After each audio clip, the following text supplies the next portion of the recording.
चुनाव में जो वोट है वो विकास के नाम पे है। तो एनडीए ने पिछले 20 वर्षों में जो बोला है वो करके दिखाया है। तो एक एक वोट जो है एनडीए का है, विकास का है, और एनडीए बहुत मजबूती से लड़ रही है। और मैं आपको ये अश्योर करता हूँ कि 15 वर्षों से जो बनवास कस्बा में है, इस बार यहाँ के जनता, यहाँ के वोटर उसको तोड़ के और एनडीए का विकास रथ हर घर, हर गली तक कस्बा में पहुँचाएंगे और एक नया कस्बा बनाएंगे। एजेंडा क्या रहेगा आपका इस बार का पूरा?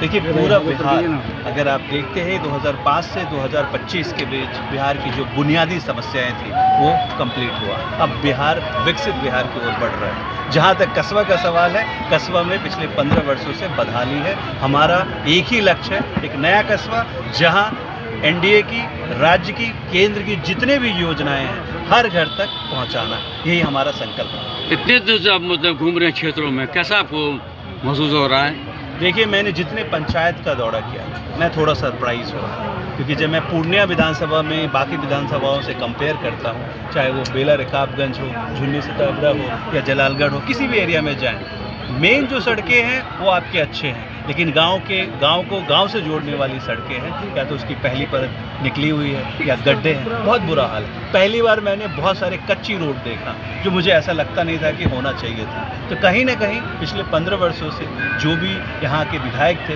वो विपक्ष में थे। विपक्ष में बैठने के कारण उन्होंने जितने भी योजनाएं थी उसको धरातल पे उन्होंने नहीं उतारा, और जो क्वालिटी एक काम होना चाहिए था सड़कों के मामले में वो नहीं हुआ।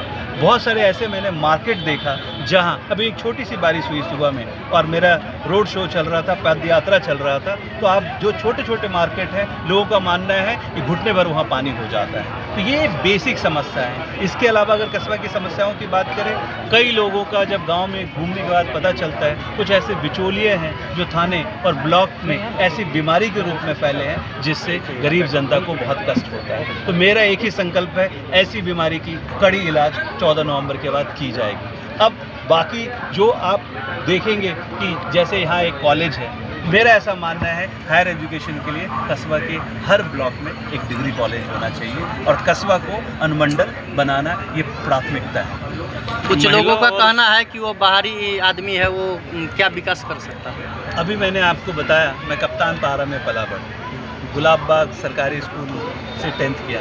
अब कप्तान पारा का बच्चा बाहरी हो गया।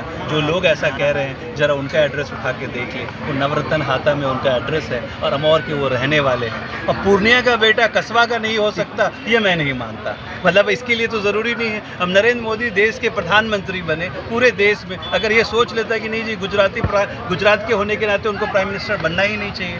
देखिए, किसी व्यक्ति के विकास के लिए हमको वोट नहीं देना है, कस्बा के विकास के लिए देना है। एनडीए ने ये करके दिखाया और इस बार जनता ने मन बनाया है। ऐसे लोग जो 2010 में जब पूरा बिहार 85% सीट एनडीए जीत के आती है अपने काम से, तब हम कस्बा हार जाते हैं। तो वैसे प्रत्याशी को सोचना चाहिए, अपना व्यक्तिगत लाभ के लिए कस्बा को गड्ढे में नहीं ढकेलना चाहिए। क्या कहेंगे? क्या पुणे मतलब कि सरकार आपकी बन रही है एनडीए की? सर, एनडीए ने पिछले 20 वर्षों में जो बोला है वो करके दिखाया। ये मतलब बातें नहीं हैं, हम सब जानते हैं इस चीज़ को। अपने दिल पे हाथ रख के देखेंगे, हर घर में जो रोशनी पहुंचा है, जो विकास हुआ है, वो एनडीए के वजह से है। अच्छा सर, बहुत कम समय बच गए हैं कस्बा विधानसभा वासियों को 11 नवंबर को जो वोटिंग करेंगे उसको लेकर क्या मैसेज देना चाहेंगे उनके बारे में?